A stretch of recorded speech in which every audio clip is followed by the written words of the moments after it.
Hey everyone, it's Addie. So somebody left a comment on a now deleted video. I remade the same video and it's about dreading and braiding various Monster High dolls. Well, somebody requested me to do a Clawdeen, and I explained in my other video of why I choose certain dolls because of the hair type. Well, I chose this specific Clawdeen from the Neon Frights Skulltimate Secrets collection because she has polypropylene hair.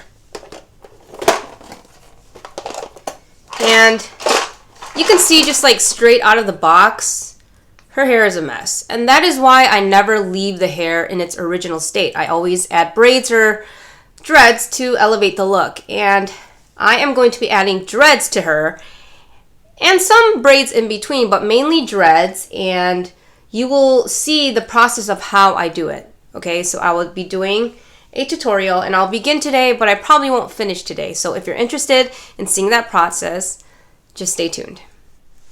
Okay, so first let's go over the materials. You will obviously need a doll, and this one mainly I'm going to be doing dreadlocks on her because her hair is made of polypropylene.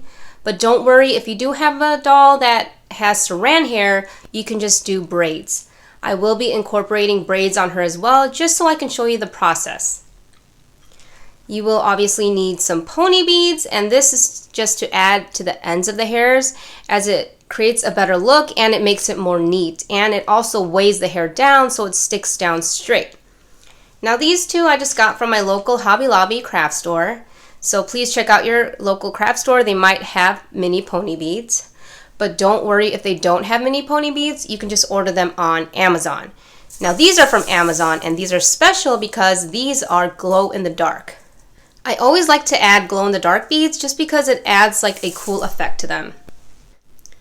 The next thing you will need is hair bands. Now, you need to go to the ones at the dollar store. I got these at the Dollar Tree because they are much thinner, and these will allow for the beads to actually fit onto the ends of the hair.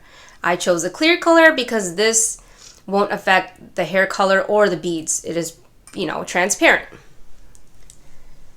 The next thing you need is the silver beading wire, and you need to get the one in the 0.3 millimeters. It has to be really thin, enough to fit the mini pony beads onto the hair, but thick enough to where it is strong enough to pull on it and it won't snap or break.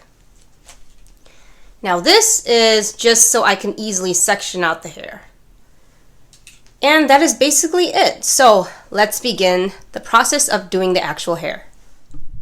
Alright, so if you want to work on these dolls, you have to be in the sitting position and you have to sandwich the doll in between your legs so that you can keep her stable while you grab onto her hair.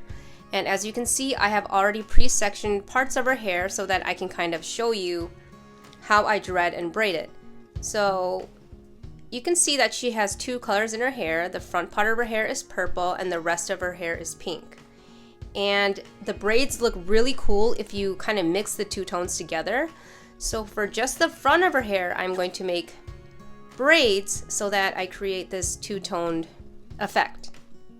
Now I've already braided this side and dreaded this side.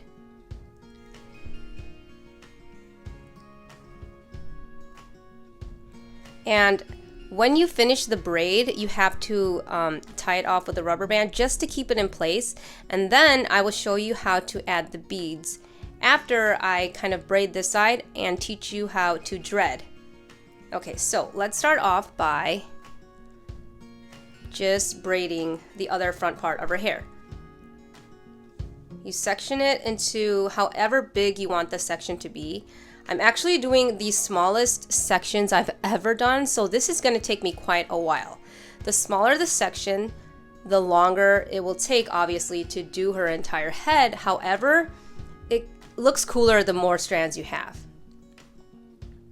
Alright, so I'm going to take this rubber band out and simply just braid it.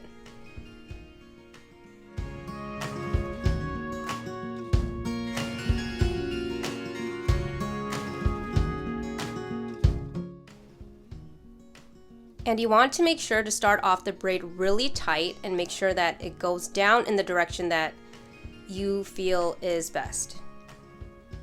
So I'm going to keep it really tight.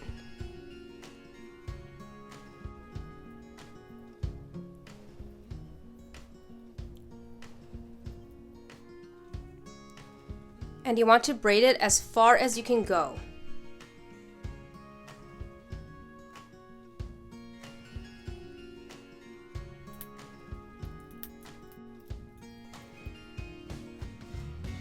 And you don't have to be as precise with it when you're just keeping it in place, so this is good enough.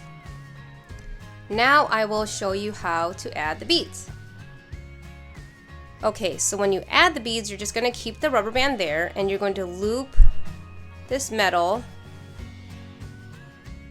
around the braid before the bead. Before the rubber band. And you are going to choose the colors of beads that you want and just loop it onto the metal. Now I chose these colors because I thought they kind of match her, and I wanted to do kind of like the rainbow effect, so you'll see which colors I chose. I like to mix the different textures and glow-in-the-dark beads in between the non-glow-in-the-dark beads, just to create some dimension. Now for the bottom of the hair, I always choose a color that's similar to the hair color so that it just I don't know, it just makes it look better, because when the hair kind of sticks out, you'll see what I'm talking about. It looks better when it matches the bead. But anyways, as you see, I have looped all the beads in like this, and now I'm going to remove the rubber band. And then I just simply loop the hair in like this.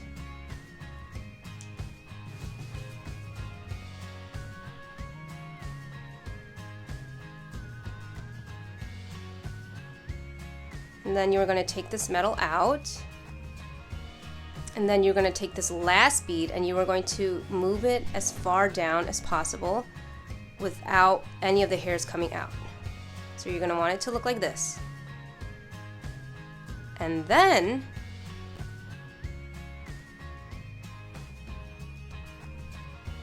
you will need to tie the rubber band around the hair like this.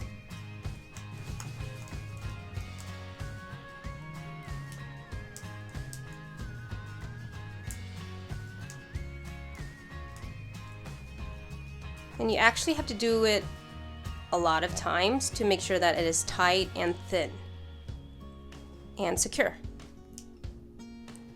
Pretty much do it until you can't do it anymore. And then when you get to the bottom, you want to kind of move it up so that the hair lays flat against the braid.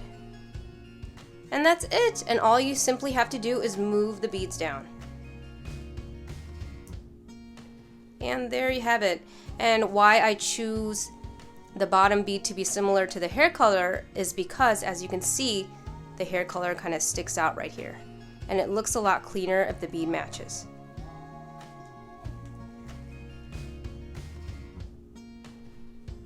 It's the same exact process for the dreaded hair. And it's easier because you don't need any rubber band, except for when you tie the bead. So let me grab these same colors and I'll show you how to do it on the dreaded side. Simply loop it in.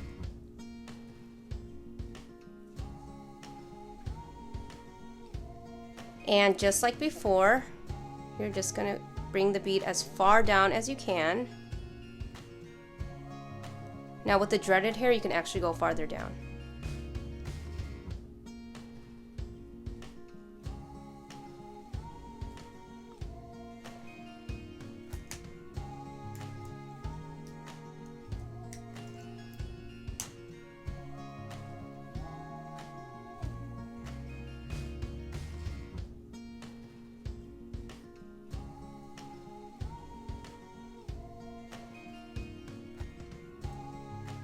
And there you have it, easy peasy.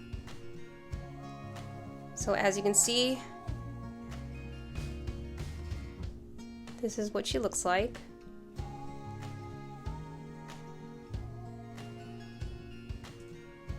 Now I will show you how to dread the hair. I will take this section right here.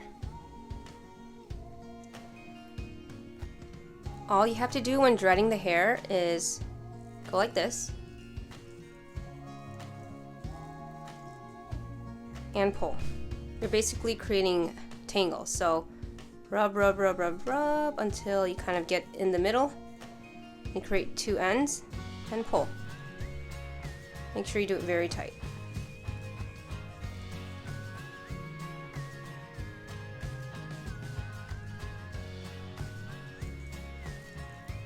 Now this process does take quite a while, and after a while your fingers really do start to hurt. So make sure to take breaks, and while you're doing this, turn on like a TV series so you don't get bored.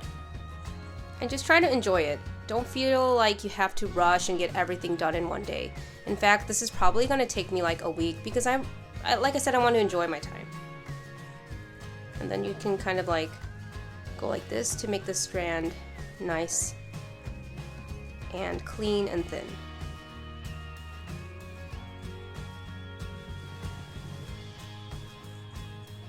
And honestly, you can just stop right here. I usually dread it down to like about right here and then just move on to the next section. And once I've created all the sections like this, then I'll just finish up the strands.